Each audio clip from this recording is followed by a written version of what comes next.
Welcome to 30-Second Chances, where we ask deep, inquisitive questions and give far too little time to formulate thoughtful, reflective answers. My guest today is musician, educator, and futurist David Masch. David, how are you?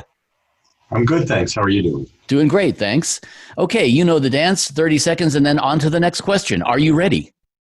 I am as ready as anybody could ever be. Ooh, that's ready. Okay, question number one.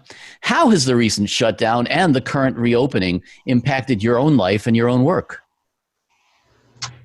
Well, for me, I've been kind of locked up in the studio for months now, and that's been pretty great for me. I've been feeling really creative and getting lots of music written and composed and performed, recorded, and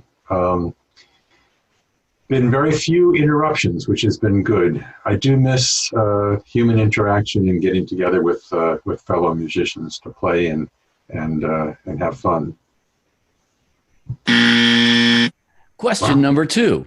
With the recent surge in in-home live streaming, what's the thing that you've noticed the most about artists' performances and their environments? Well, geez, it's a wide-ranging thing with all the live streams. I started doing some myself, and I can say that, you know, for me as an artist, it's been very difficult to manage all the video things as well as all the musical and audio things that I need to in order to do it. I have enjoyed watching a lot of people, though, and getting a chance to see their studio environment and the kind of gear that they're using and the way they approach things. I think it's actually going to be something that might even... Question number three. What would 15-year-old you be the most and the least impressed with about you now? Oh, I think the most impressive thing would be just all the things that a single person can do today that they couldn't do back then, you know, with computers and software and hardware. It's just amazing. Was the question also what I wouldn't be impressed with?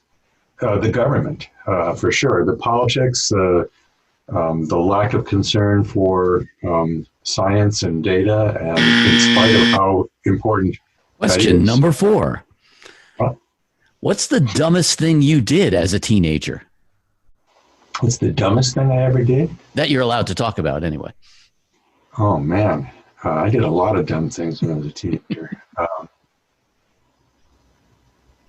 What's the dumbest one? I guess it would have to be not paying attention in math class and allowing many semesters of math to go completely unnoticed, and with me not paying any attention and taking care of business. Question number five. If you could wake up tomorrow with some weird mastery or some strange and useless, semi-useless superpower, what would it be? Oh, God, superpower. Well, for sure, it would be the ability to transport myself from one space to another instantly. If I could have that superpower, I would be a really happy person. So basically, beam me up, Scotty, man. Absolutely. And down. Yeah, that's the part that I think people are always worried about, is whether or not you will materialize in the new place intact, so to speak. Excellent. Well, I'm going to reset the timer and put 30 more seconds on the clock and ask you to answer for me any question you wish I had asked you.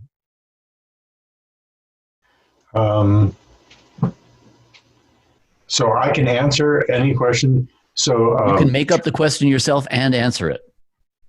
Where can people find out more about your music, David? And the answer is at maschine.com, Maschine.com. That was very good. A shameless plug.